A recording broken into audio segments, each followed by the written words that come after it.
Economía entre líneas.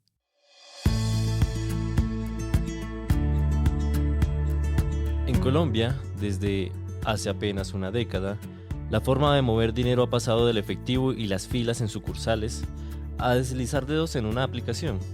Así comenzó una transformación silenciosa, potenciada por billeteras digitales, códigos QR, pasarelas de pago, enlaces virtuales y transferencias inmediatas. Todo esto ya no pertenece al futuro, forman parte de nuestro presente.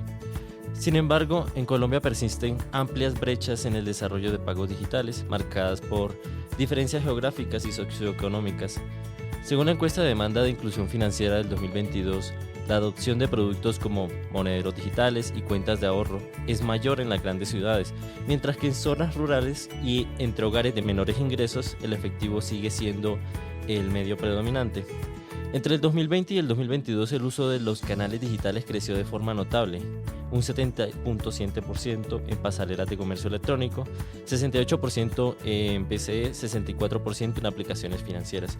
Pero aún así persisten barreras como la percepción del alto costo en el uso de tarjetas, especialmente las de crédito, frente a medios considerados más accesibles como el efectivo y los monederos digitales. En el segundo semestre del 2024, las transferencias en tiempo real por estos canales sumaron 105 millones de pesos, un aumento del 231% frente al año anterior, lo que muestra que, a pesar de que el efectivo en algunas zonas se estaba percibiendo como un método más seguro, los pagos digitales están tomando cada vez más fuerza. Según un informe de la Cámara Colombiana de Comercio Electrónico, en el primer trimestre del 2025 las ventas en línea en Colombia alcanzaron un valor total de 27.3 billones de pesos. Esto representa un aumento del 16% respecto al mismo periodo del año anterior. Y además se registraron 131 millones de transacciones, es decir, un crecimiento del 15% del volumen transaccional. Los cambios en este ecosistema representan una oportunidad histórica, un sistema más inclusivo, eficiente y adaptable al mundo digital. Hoy conversaremos con expertos para entender cómo están contribuyendo estos actores a cerrar las brechas de inclusión financiera, qué retos enfrentamos desde la parte de la regulación, la experiencia del usuario y la infraestructura y sobre todo, cuál es el próximo paso en esta revolución financiera digital que impulsa la modernización del país y cómo puede llegar a transformar el mercado y qué papel tienen los diferentes actores. Yo soy Samuel Huertas, investigador de la Facultad de Economía de la Universidad Externa de Colombia. Y yo soy Valentina Castro, investigadora de la Facultad de Economía de la Universidad Externa de Colombia. Y para leer entre líneas esta revolución en el sistema de pagos, tenemos como invitados muy especiales al doctor César Ferrari. César Ferrari es PhD en Desarrollo Económico de Boston University con amplia trayectoria en banca central y regulación. Fue gerente general del Banco Central de la Reserva de Perú, director técnico del Instituto Nacional de Planificación de Perú y asesor del FMI para bancos centrales en África, donde trabajó en la modernización y desarrollo de sistemas financieros y globalización. En Colombia ha sido profesor titular en la Universidad Javeriana, dirigió la maestría en Economía y el Observatorio Fiscal y se ha destacado por sus análisis sobre política monetaria, tasas de interés e inclusión financiera. Desde mayo de 2023 se desempeña como superintendente financiero de Colombia. Bienvenido, superintendente. Un placer tenerlo en nuestro podcast. No, es un gusto estar con ustedes. También tenemos el gusto de estar con María Camila Alvarado. Ella es abogada de la Universidad de La Sabana, especialista en Derecho Comercial y magíster en Derecho Privado de la Universidad de los Andes. Cuenta con más de 11 años de experiencia asesorando a diferentes actores del ecosistema financiero como Head Legal y de Compliance. Actualmente se desempeña como Regulatory Compliance Lead para Latinoamérica en PayU y es oficial de cumplimiento a cargo de la operación del Hub de PayU en LATAM, Colombia y Panamá. Bienvenida María Camila, muy felices de tenerte acá con nosotros y que nos puedas hablar en este capítulo desde tus opiniones y por supuesto tu experiencia en el sector. Muchísimas gracias a ustedes por la invitación y para mí es un placer compartir ese espacio con usted, doctor. Muchas gracias. Bueno, bienvenidísimos.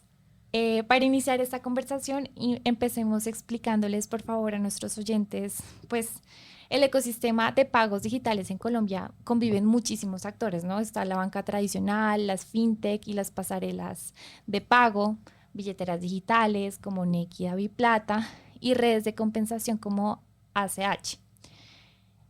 ¿Podrían explicarnos de manera sencilla qué rol cumple cada uno de estos y cómo se diferencian, especialmente entre pagos de alto valor o de bajo valor?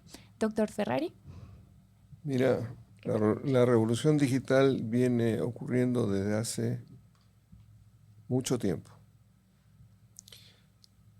Inicialmente no fue digital, inicialmente fue también física, porque lo que comenzó en la sustitución del efectivo fueron las tarjetas, tarjeta de crédito y tarjeta de débito.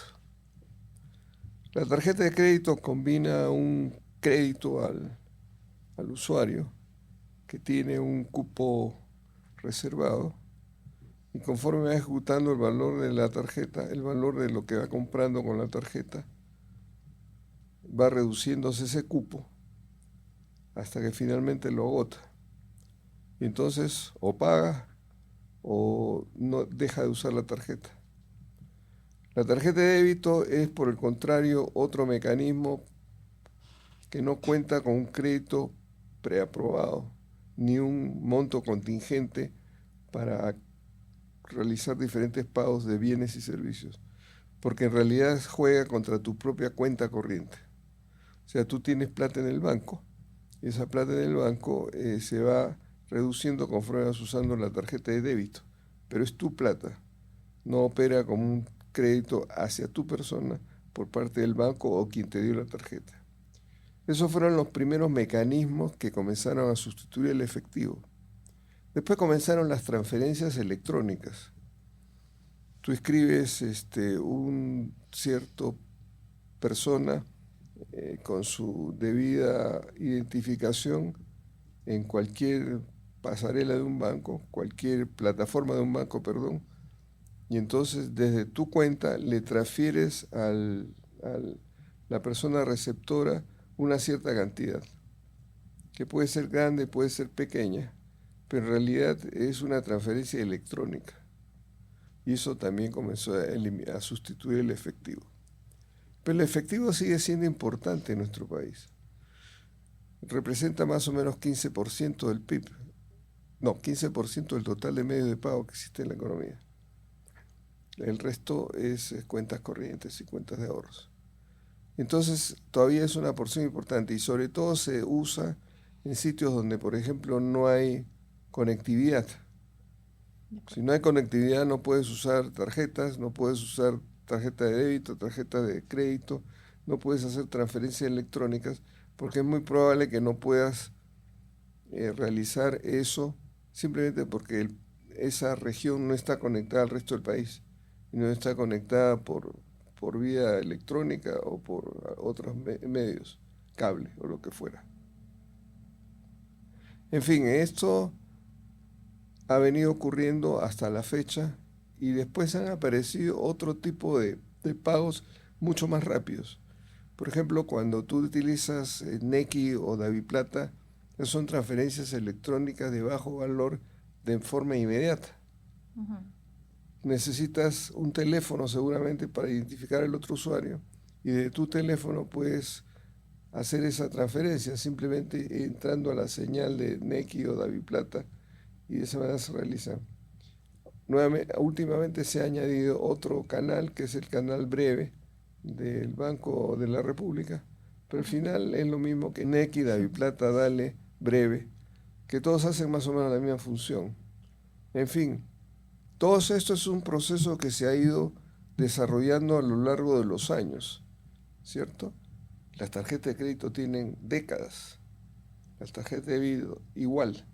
Más modernas son las transferencias electrónicas y las últimas que hemos visto son las transferencias de bajo valor, que se hacen desde un teléfono y no necesitas un computador para hacer la transferencia, en fin. Esos son los diferentes elementos que tenemos en el sistema actualmente.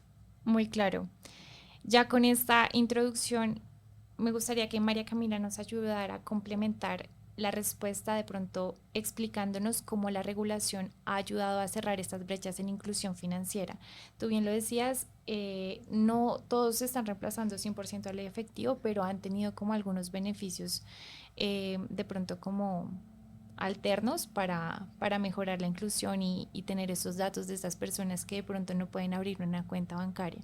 ¿Cómo la regulación ha ayudado a cerrar esas brechas? Bueno, yo quisiera arrancar como por complementar un poquito la respuesta que está dando el doctor Ferrari. Todos los actores actualmente del ecosistema cumplen un papel fundamental en él y se interconectan para ofrecerle al usuario no solamente la mejor experiencia, sino también la mayor seguridad y transparencia en el uso de sus productos financieros, ¿no? Entonces vemos cómo los reguladores, por su parte, son los que establecen las reglas del juego. Actualmente están desarrollando y operando ahora la infraestructura de Breve, promueven la inclusión financiera y velan por el cumplimiento regulatorio por parte de los demás actores del ecosistema.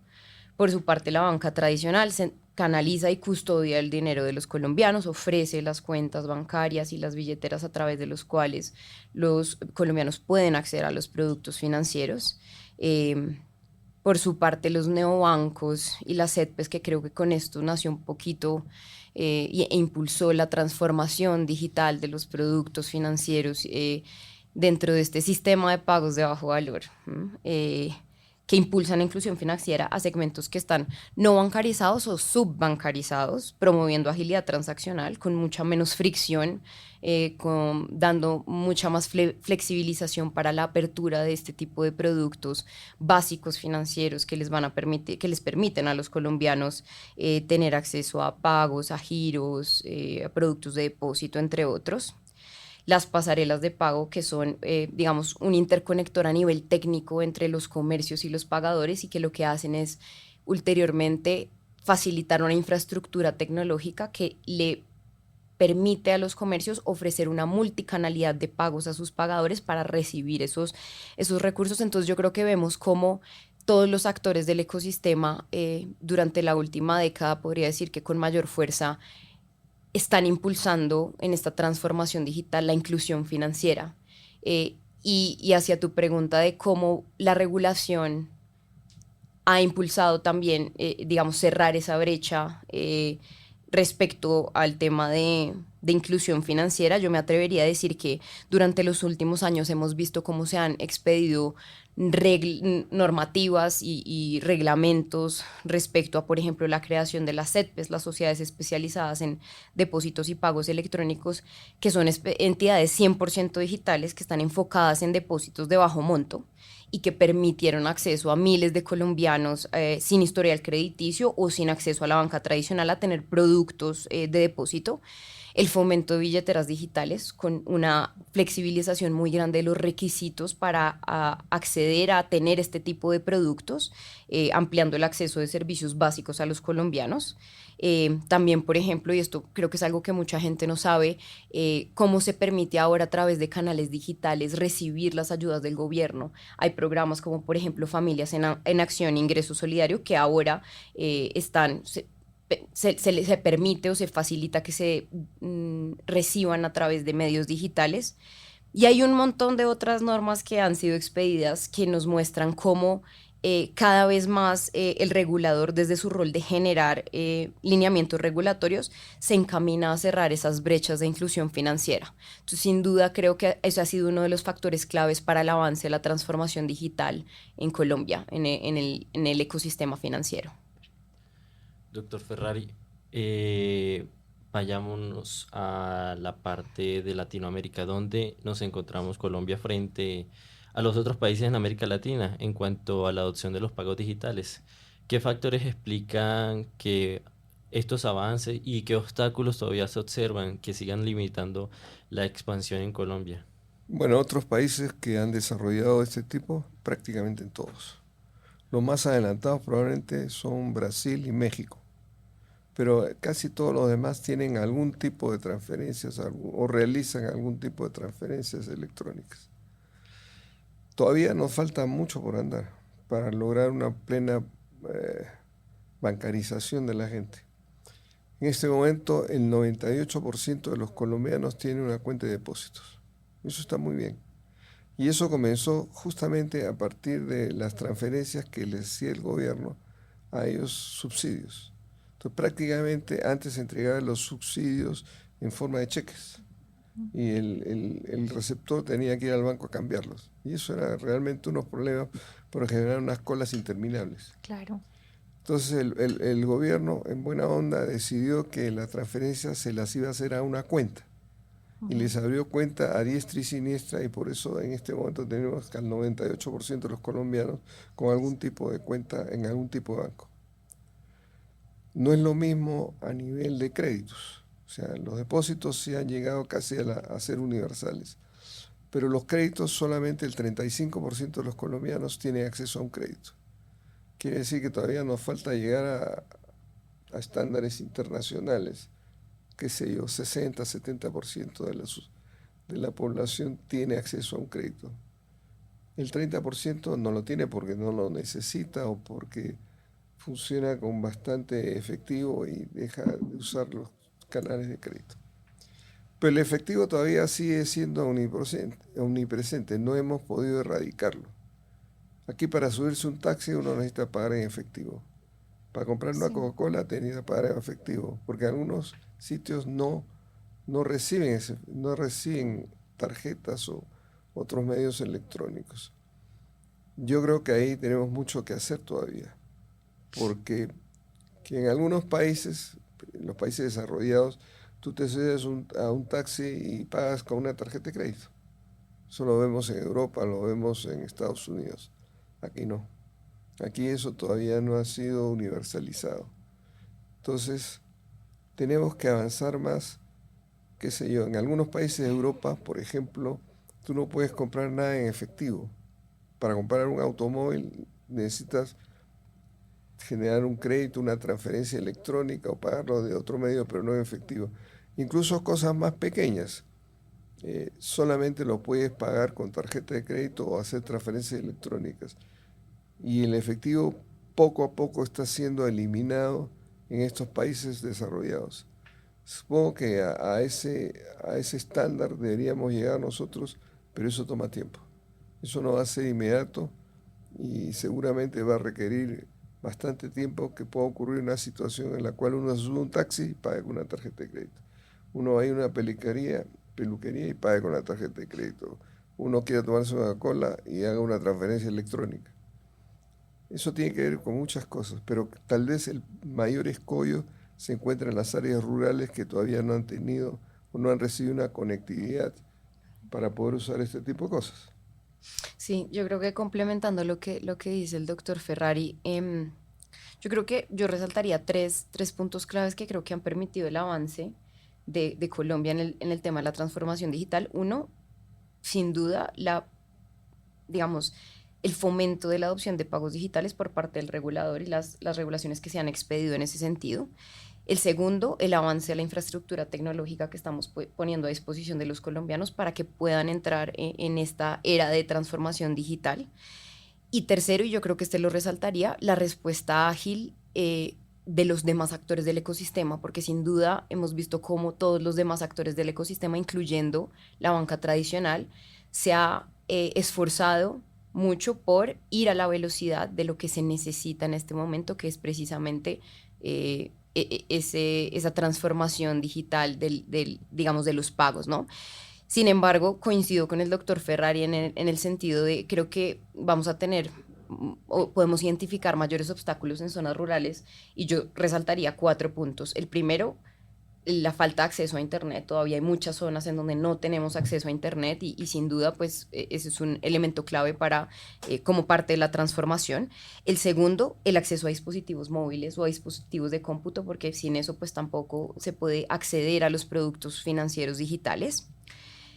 El tercero y el cuarto, que yo creo que están interconectados, es la menor confianza que tienen en esas zonas respecto a los productos financieros que se manejan de forma digital.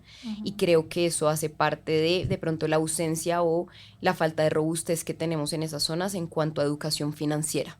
Las personas en las zonas rurales aún no confían en este tipo de productos que se manejan únicamente a través de medios digitales. Entonces todavía vemos como personas en pueblos lejanos a las capitales del país prefieren guardar sus ahorros debajo del colchón, literalmente, Sí. y no hacer uso de, por ejemplo, billeteras que les permiten guardar de una manera más segura su dinero. Entonces creo que en el tema de educación financiera nos hace falta mucho y sin duda también en facilitar temas de conexión a Internet y acceso a dispositivos para que puedan esas personas también hacer parte de la transformación. Aquí me surge una pregunta para el doctor Ferrari y otra para la doctora María Camila. Mencionaba que el 98% de los colombianos tienen una cuenta de ahorro, pero solo el 35% de los colombianos maneja una o tiene una vida crediticia o tiene un producto crediticio. ¿Sería beneficioso para el sistema tener que más colombianos tuvieran más acceso al crédito? Es decir, que pasemos de ese 35% a casi el nivel de las cuentas de ahorro. Y para la doctora María Camila después, si podría regalarnos un ejemplo de regulación para estos métodos de pago. Mira, nunca vamos a llegar al 100% de los créditos para las personas, porque algunas no necesitan crédito, tienen suficientes ingresos como para no realizar crédito y no van a hacer inversiones grandes, entonces tampoco necesitan crédito.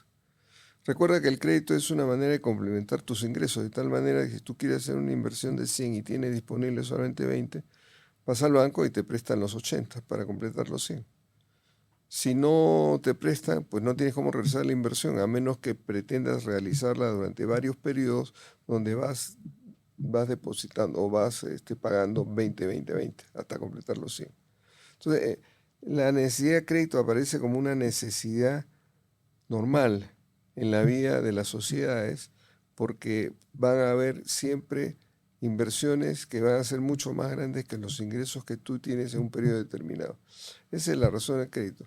Pero te repito, no todos tienen que tener crédito, pues yo diría que 60% de la población es un estándar internacional aceptable para que haya cuentas en las cuales reciben crédito. A ver, yo creo que vale la pena igual resaltar respecto a tu pregunta que y va a sonar un poco contradictorio lo que voy a decir porque la respuesta va a ser también hay algunas zonas grises en la regulación que ahorita han permitido a los colombianos acceder a otras formas de crédito, porque esos porcentajes que nosotros estamos viendo es, digamos, los colombianos que han accedido al crédito formal a través de, digamos, entidades de la banca tradicional. Pero hay otro tipo de entidades, y lo vemos ahora, hubo un auge muy grande hace, yo diría que los últimos 10 años, de compañías que llegaron al país a hacer préstamos personales con dineros propios, con dineros que no provienen del recaudo de dineros del público y por ende no son actividades vigiladas directamente por la Superintendencia Financiera, ¿no? Entonces vemos como esa zona gris o esa, digamos, esa permisividad por parte de la norma de usted puede como persona jurídica prestar dinero, obviamente siempre respetando el tema de las tasas de interés y demás, pero no a través de mecanismos como en la banca tradicional, sino a través de otro tipo de entidades que no están sujetas a la regulación de la Superintendencia Financiera. Eso ha permitido también una inclusión financiera de una manera indirecta, ¿no? Entonces, tú me preguntas qué tipo de regulación puede ayudar a eso. Yo te diría, en este momento, esa zona gris ha ayudado también a eso. Lo que pasa es que esos números no los tenemos. Son mucho más difíciles de conseguir. No sabemos cuántos colombianos han accedido a crédito. No lo llamaría informal porque es una forma de crédito formal en donde hay contratos de préstamo y todo está, digamos, debidamente documentado, pero que no hacen parte del crédito de la banca tradicional, que es otorgado por la banca tradicional a los colombianos. Doctor Ferrari, ¿quieres complementar algo? Mira, la regulación colombiana, desde la Constitución, entiendo, permite que cualquiera pueda prestar. Uh-huh. Eso es libre. Incluso no necesitaríamos tener ninguna regulación al respecto. Okay. La regulación es más bien sobre las entidades que van a hacer esos créditos. O sea, nosotros autorizamos en la superintendencia que tal entidad haga o pueda hacer créditos. Okay. Nosotros autorizamos los bancos, las compañías de financiamiento, las CETPES, en fin, cualquier mecanismo que exista. Donde sí se necesita una obligación para estar en un sistema regulado son los depósitos. Cualquiera no puede dedicarse a captar depósitos del público porque eso es un delito si no estás autorizado a hacerlo. ¿cierto? Entonces esa es una primera distinción. La segunda cuestión que tiene que ver con toda esta historia es que uno espera tener un sistema crediticio lo suficientemente extendido como para sustituir todos los sistemas que son informales y que acaban siendo abusivamente caros. Me refiero al gota a gota. Ujú. ¿Por qué la gente va al gota a gota y no va a un banco? Tal vez porque es más inmediato, está a la mano, se Ok. te vienen y se ofrecen, pero son tasas de interés del 10% diarios o del 20% diarios. Eso acaba siendo unos costos financieros elevadísimos.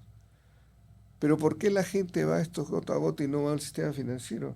Probablemente para evitar que haya trazabilidad sobre sus recursos. No quieren que sean identificados formalmente, por ejemplo, por temas de impuestos, ¿sí? Entonces prefieren pagar un gota a gota y pagarlo de un día para otro. O sea, sé que voy a recibir pasado mañana un crédito, pero tengo necesidad de hacer un pago hoy día. Entonces me prestan, aunque sea al 10% diario, me van a prestar por 2 días la cantidad que necesito y me ahorro todo el problema de que sepan que estoy recibiendo recursos. Porque la otra cosa importante que muchas veces se tiene en consideración, las personas tienen en consideración para no tomar estos créditos formales, porque esos créditos formales implican un registro, implican una trazabilidad. Tú tienes que decir de dónde salen tus recursos. En cambio, con los informales, con el gota a gota, no tienes que decir dónde salieron, a dónde vas a poner la plata. El sistema crediticio formal sí, entonces hay una trazabilidad. Y esa trazabilidad te llega, entre otras cosas, a que te detecten qué montos estás manejando y qué tipo de patrimonio tienes y qué tipo de ingresos tienes, y eso te lleva a declarar en algún momento determinado cuántos ingresos tienes, y eso te lleva a impuestos. Entonces la gente muchas veces no quiere que haya ninguna trazabilidad sobre sus recursos porque no quiere que se sepa cuánto gana y sobre eso cuánto tiene que pagar de impuestos. Ahora, sobre esto uno podría decir que al final siempre es una relación beneficio-costo, porque que te cobren 10% diario por un crédito es carísimo. Ahora, que tú pagas de impuestos una cantidad X, pues al final pagas el impuesto y tienes un pago obligatorio y recibes la plata o te sale un costo diario del 10%. Entonces, al final uno tiene que hacer una relación, ¿cuál es más barato? Y de repente pagar el impuesto es más barato que tomar un crédito al 10% diario. Entonces, son esas cosas que muchas veces no se saben y no se conocen y no se toman en cuenta cuando deberían tomarse en cuenta. Y eso tiene que ver con algo que dijo María Camila, que es el tema de educación financiera. Ujú. Todas estas cosas a veces no se saben porque no se sabe manejar las tasas de interés, porque no se sabe cómo se calculan ni cuáles son los diferentes mecanismos que se tienen. Y entonces, tal vez una mejor conocimiento pueda llevar a evitar este tipo de absurdos, porque es un absurdo pagar 10% diario de tasas de interés. Importantísimo lo que nos estás aclarando acá y muchas gracias porque queda de pronto para profundizar en otro capítulo, pero indudablemente con lo que estás diciendo, pues yo creo que eso también es uno de los beneficios de romper con el efectivo y que estas personas se estén familiarizando cada vez más con lo que pueden utilizar para hacer transferencias, ya sean inmediatas, de alto valor, de bajo monto. Y pues por eso plataformas como Nequi, DaviPlata, incluso Breve, pues entran a tomar un papel fundamental en este aspecto para esas personas. Y entrando pues un poco más en materia con la llegada de estos nuevos métodos de pago, por decirlo así, que pues son relativamente recientes, que además de traer muchos beneficios, pues dentro de nuestras dudas podría de alguna forma modificar un poco lo que podría ser la competencia en el mercado, pero pues a esa va la pregunta que no entendemos muy bien, y es que, por ejemplo, para María Camila, ¿cuál es hoy el modelo de negocio de las pasarelas de pago y qué retos enfrenta la entrada de plataformas como Breve o los otros que ya mencioné, donde la interoperabilidad es obligatoria? ¿Nos podrías explicar un poco a profundidad esto? Yo creo que vale la pena aclarar en un principio que realmente Breve no es una competencia para la figura de las pasarelas de pago, porque las pasarelas de pago, y ya voy a ahondar un poquito en eso, ofrecen diferentes valores agregados. No diría que mayores o menores, pero es diferente, y más bien creo que Breve es una herramienta que viene a complementar los servicios que esas pasarelas de pago pueden ofrecer a los comercios y ulteriormente a los pagadores y a los colombianos en general. Entonces, las pasarelas de pago son básicamente plataformas tecnológicas, ¿sí? Que lo que permiten es a los comercios aceptar pagos digitales por parte de sus compradores. Son una especie de intermediador técnico entre los bancos y los comercios, que lo que hace es poner a disposición de los pagadores finales de sus comercios, aquellos que quieren adquirir un producto o un servicio, una serie muy amplia de métodos de pago, y a través de esos métodos de pago generar su pago digital al comercio, ¿no? El valor agregado, y acá esta es una del, digamos, es un punto muy importante para dar respuesta a tu pregunta. Este tipo de jugadores tienen muchos valores agregados, dentro de los cuales yo destacaría la seguridad de las transacciones, la facilidad de la integración por parte de los comercios para ofrecer multicanalidad y múltiples formas de pago a sus compradores. La gestión y analítica, estas son empresas que tienen dashboards de monitoreo de ventas, de rechazos, de fraudes, de contracargos. Liquidación eficiente de cara al comercio, y eso va acompañado de conciliaciones y temas de facturación, que son temas en los que sobre todo me atrevería a decir que el segmento de pequeños y medianos empresarios no tienen, digamos, no tienen automatizado, y es un tema que se les dificulta. Este tipo de jugadores facilitan esa tarea para los comercios.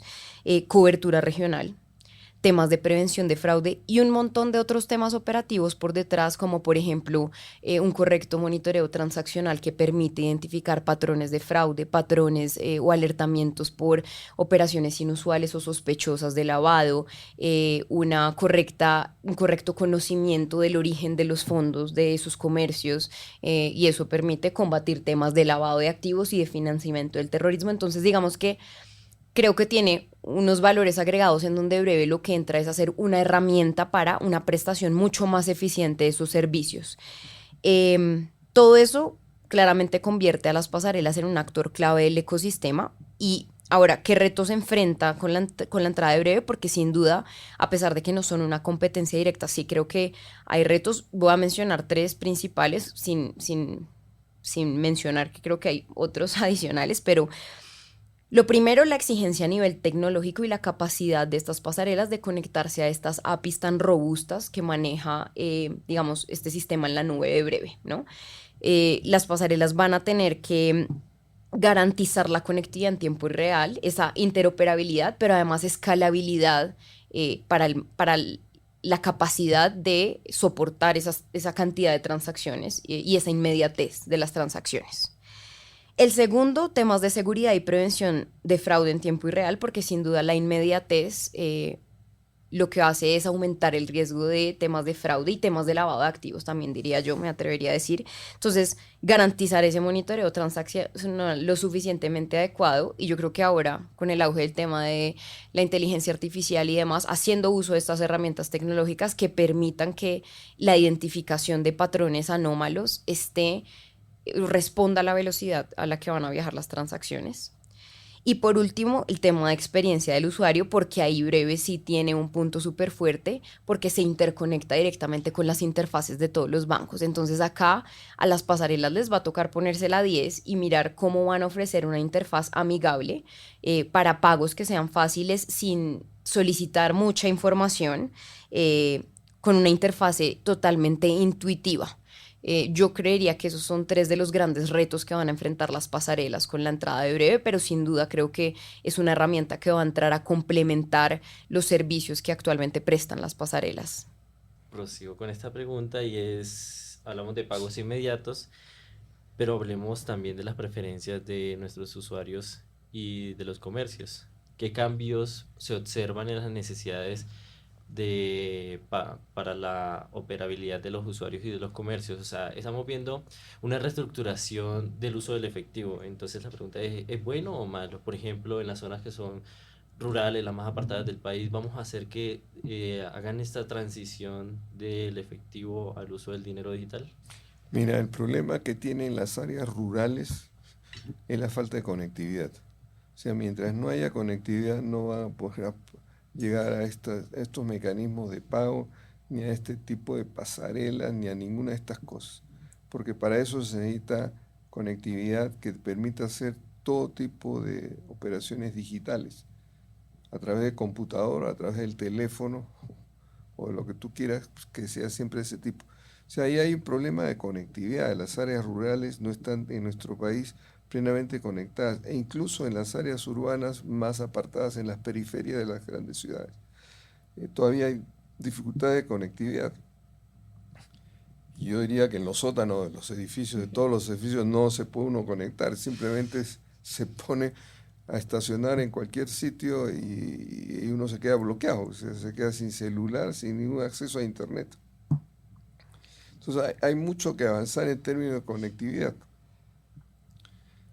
Claro, todas estas cosas se van superando, pero esas cosas no se hacen de un día para otro. Toma tiempo. Toma tiempo porque la conectividad, lograr conectividad en todo el país es caro y está haciendo grandes inversiones. De hecho, el país tenía mucho menor conectividad y espera lograr hasta 85% de conectividad. Espero que se logre eso. Pero este tipo de cosas de las cuales estamos hablando no se van a dar en todo el país mientras no exista esta conectividad. Desde la perspectiva legal y de supervisión, doctor Ferrari, ¿qué desafíos enfrentan actualmente los pagos digitales frente a la normativa vigente? De hecho, recientemente vi que actualizaron la circular básica jurídica y no sé si eso involucre las instrucciones para los QRs. En temas como interoperabilidad y estándares de seguridad y requisitos técnicos, ¿usted qué podría destacar de esa actualización? Bueno, lo que pasa es que hay muchos temas no necesariamente ligados. O sea, la circular básica jurídica la acabamos de expedir su modernidad, es una nueva versión, porque la anterior tenía cosas tan antiguas como, por ejemplo, pedía la información a los bancos para que las entregara en cassettes. Pues ya nadie usa cassettes, ya hace mucho tiempo. Pero la circular básica jurídica anterior mantenía cosas que eran obsoletas, que eran anticuadas, que eran absurdas. Por ejemplo, eso de pedir cassettes que entreguen la información. Eso es muy complicado. Pero si bien la circular básica jurídica es una de los 5 proyectos estratégicos que hemos desarrollado en la Superintendencia Financiera, el otro sumamente importante que estamos en camino de desarrollándolo es el de supervisión digital. Porque resulta de que gran parte de los bancos, o mayor parte de los bancos, ya han desarrollado caminos digitales para hacer todo tipo de operaciones. O sea, uno se hace pago a través de computadoras o a través de teléfonos, siempre que haya conectividad de por medio. Y esto pasaba casi con todas las entidades reguladas. Entonces era muy absurdo de que la Superintendencia Financiera, que se supone supervisa a todas las entidades reguladas, siguiera exigiendo reportes físicos para entregar la información que todos los regulados tienen que entregar a la Superintendencia. Entonces dijimos, no, esto no puede seguir siendo así. Necesitamos que la supervisión sea también digital. Y eso implica sustituir toda la reportería que hacen las entidades financieras por otro tipo de acceso a información para la superintendencia. Y esto es digital. Por eso la supervisión digital es un camino importante en la modernización del sistema financiero, pero sobre todo en la modernización de la superintendencia, para que pueda ser tan digital como los bancos. No puede ser que mientras los bancos son digitales, la superintendencia siga usando métodos del siglo XIX o del siglo XX. Entonces, eso es una gran ventaja. El día que tengamos ya el sistema funcionando, y ya estamos avanzando en eso, los bancos nos van a poder entregar toda su información que les exigimos en términos digitales. Y eso tiene unas enormes ventajas. Entre otras cosas, por ejemplo, eliminar toda la reportería física. No se imagina usted la cantidad de gente involucrada en entregar reportería física. Una cifra de Asobancaria decían que eran 2.900 personas en todo el sistema bancario para llenar papeles, formatos y entregarle la obligación de datos a la superintendencia. Eso implicará mucho más eficiencia, porque esas personas podrán hacer otras tareas cuando eliminamos toda la reportería que se está haciendo. Eso es un avance enorme, importante en la modernización del sistema. Claro, muy importante lo que está mencionando. También hay temas que se conectan con el tema de la conectividad, la eficiencia, y es la transformación de empleos y la destrucción que existe de estos mismos. Por ejemplo, mencionaba que se necesitaban más de 2.000 personas para hacer ese trabajo de reportaje. Hoy en día solo un grupo de 10 personas coordinados pueden hacer lo mismo en mucho menos tiempo. Bueno, ahorita no, todavía estamos desarrollando el sistema. Vamos para allá. En proceso. Pero vamos en proceso. Cuando lo tengamos. Una pregunta aquí. Si un usuario, digamos, enfrenta problemas de irregularidades en las transacciones digitales, ¿qué es lo que debe hacer? ¿A dónde debe recurrir? ¿Cuáles son los mecanismos que existen ahorita para protegerlo? Doctor Ferrari. Te voy a decir cosas que son un poco de Ripley. La principal asesora que tengo en la superintendencia es una chica muy querida que trabaja conmigo hace ya bastante tiempo. Hace poco, tal vez un mes, 2 meses, llegó desconsolada a mi oficina. Le habían vaciado la cuenta, digitalmente. Entonces uno dice, caramba, pero si eso pasa en la superintendencia, pues eso le pasa a cualquier hijo de vecino en cualquier parte. Entonces, claro, la digitalización ha significado mayores facilidades, pero también hay mayores facilidades para el delito. Y entonces, ¿cómo le vaciaron la cuenta un día para otro? No fueron al banco, robaron el banco y sacaron de la cuenta de fulanita y tal. No, lo hicieron todo por medios electrónicos.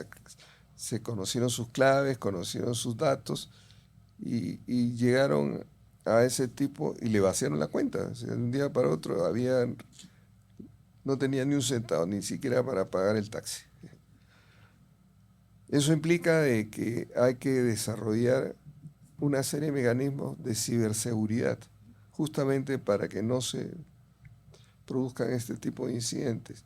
De ciberseguridad que implica mejor manejo de las claves, mejor manejo a quién le das esas claves. Porque si tú le das la llave de tu casa a cualquier vecino que pase por el frente y dice, por favor, me guarda la llave, pues no sabes si ese hijo de vecino a quien nunca has visto en tu vida vaya a tu casa, te abre la puerta y se lleve fácilmente todo lo que tengas adentro. Lo mismo pasa con las claves digitales. Uno tiene que ser muy cuidadoso. Tiene que haber mecanismos de seguridad bastante amplios para evitar que se produzcan eso.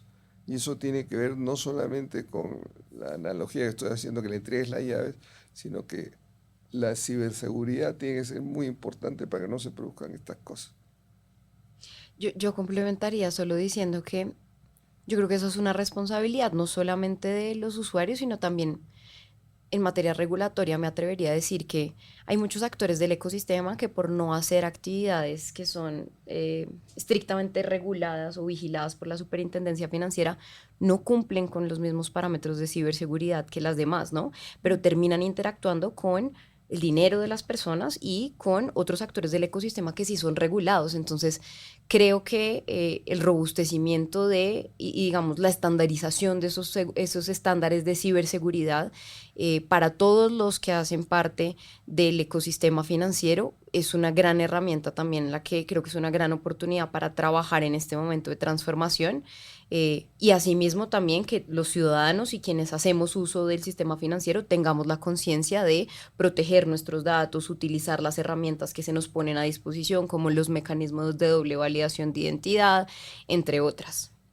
Con lo que mencionas, ¿qué retos regulatorios ven más urgentes para garantizar esta protección al usuario? En particular, ¿cuáles son hoy los que ustedes consideran como el principal vacío en temas de seguridad claridad contractual o resolución de conflictos para estos casos que están mencionando? Yo diría que la principal medida de seguridad no está tanto en la regulación, sino está más en las personas. Ok, O sea, educación financiera, pues. claro que sí. Para que la gente no vaya por ahí entregando a diestra y siniestra todas sus... Uno tiene que tener mucho cuidado con cómo maneja sus llaves. Y estoy hablando de las llaves físicas para la casa, pero también las llaves de acceso al sistema financiero. Y eso no es algo que se debe hacer como dádivas para todo el mundo. Eso tal vez es más importante que muchas regulaciones que seguramente se hagan. Mire, hay varias cosas que me gustaría decir, y el principal, la regulación no es una panacea. La regulación es una necesidad en la medida que fallan los mercados, justamente para superar las fallas que tengan estos mercados. Pero si no tuviéramos necesidad de regular, sería excelente. O sea, la regulación es un complemento, no es algo que resuelva todos los problemas. Y muchas veces un exceso de regulación frena el desarrollo de los mercados. Lo hemos visto. Cuando comienzan a ponerse a diestra y siniestra, que para abrir una cuenta necesitas A, B, C, D, E, F. Costos de transacción. Por Dios. Es difícil encontrar la causa F o la causa G. Y entonces simplemente no abres la cuenta. Y eso en realidad aleja a las personas del sistema financiero. Por eso cualquier exceso de regulación también es penosa. Una insuficiencia de regulación en mercados que no son perfectos, porque ninguno de nuestros mercados es perfecto, tiene muchas fallas, y para eso es la regulación. Pero un exceso de regulación es también una falla. Un exceso de regulación frena el desarrollo de los mercados. Así como falta de regulación pueda causar una serie de problemas a los diferentes agentes. Yo lo complementaría y muy en la línea de lo que dice el doctor Ferrari con la necesidad, y esto lo digo como para el colombiano del común, de una estandarización, digamos, sobre todo el lenguaje de los términos y condiciones que aceptan las personas cuando adquieren productos financieros, ¿no? Sí. Vemos cómo en el afán de ser muy explícitos y, digamos, cubrir absolutamente todos los escenarios que pueden suceder con este tipo de productos, las entidades crean unos términos y condiciones de los productos supremamente robustos, técnicos y que al final resultan incomprensibles para el colombiano del común, que lo que tenemos como resultado son ciudadanos aceptando términos y condiciones que no entienden y que no les permiten tener claridad sobre sus responsabilidades, dentro de las cuales se incluye la responsabilidad de cuidar sus datos y de manejar con confidencialidad las llaves que les permiten el acceso a sus productos, pero además también colombianos que no saben cómo y cuáles son los canales para ejercer sus derechos si tienen algún problema frente a estos productos. Y por eso la pregunta de qué tiene que hacer un ciudadano si tiene algún tema con una transacción digital se vuelve tan, pues podríamos dar una respuesta y decir, no, acude a la entidad bancaria directamente, adjuntando todas las pruebas que demuestren que hubo un error en la transacción, una duplicidad de transacción, un fraude en la transacción. Pero si no nace, digamos, de la responsabilidad propia del ciudadano, informarse adecuadamente de qué es lo que está aceptando en el producto y cuidar también sus datos de acceso a sus productos digitales, pues los canales no sirven de mucho. Bueno, ya para ir cerrando y para concluir, ustedes, ¿qué mensaje le darían a nuestros oyentes sobre lo que significa esta transición hacia los pagos digitales instantáneos en Colombia? Brevemente. Yo diría que lo más importante que tiene que hacer el ciudadano es estar bien informado. Bien informado de cómo operan los sistemas y cómo puede acceder a los sistemas y cómo puede quejarse cuando el sistema no funciona. Todo el mundo tiene derecho a quejarse cuando las cosas no funcionan bien. Y en este caso, tal vez el primer destinatario de la queja es el banco, pero en caso de que el banco no resulte suficiente, pues tiene que quejarse con la superintendencia financiera. Es el papel de la superintendencia supervisar que las cosas funcionen bien.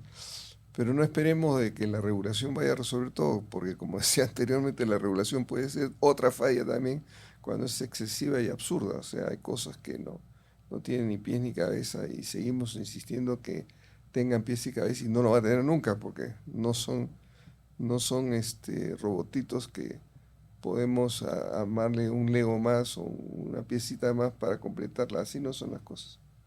Yo creo que el mensaje clave es que como país estamos pasando por un momento histórico de transformación del sistema financiero, en el cual, como lo decías tú al principio, los pagos digitales y sí, en general la digitalización del uso de los productos financieros ya no son un proyecto a futuro, sino son una realidad. Y que el cambio no es solamente tecnológico y de modernización, sino es un cambio cultural. Y voy muy en la línea de lo que dice el doctor Ferrari. Y estamos pasando a una economía más conectada, más ágil y, si hacemos bien las cosas, más intuitiva, pero eso necesita que todos los participantes del ecosistema, no solo el regulador, no solo la banca tradicional, los neobancos, las pasarelas, sino también los ciudadanos, asuman con responsabilidad su rol, se informen y tengan claros cuáles son sus deberes y sus derechos respecto, digamos, al uso de estos productos digitales. Muy bien, con esta conversación nos ha quedado claro que los pagos digitales no solo son un asunto de tecnología, sino una transformación que toca temas como la inclusión, la regulación y la forma en que nos relacionamos con el dinero en nuestro país. Hemos visto que hay avances notables, pero también nos quedan enormes retos para garantizar que esa revolución llegue a todos los rincones del país y sin dejar a nadie por fuera. Hemos llegado al final de este episodio de Economía entre líneas. Recuerden que este es un espacio de pensamiento libre para encontrarnos con las ideas que mueven la economía, y en cada episodio leemos entre líneas lo que los números esconden, conectando la técnica con lo humano y cotidiano. Agradecemos enormemente al doctor Ferrari y a la doctora María Camila por acompañarnos y compartir sus experiencias y conocimiento. Muchas gracias. Muchísimas gracias a ustedes. Gracias a ustedes. Placer. Acabas de escuchar un capítulo más de Economía entre líneas.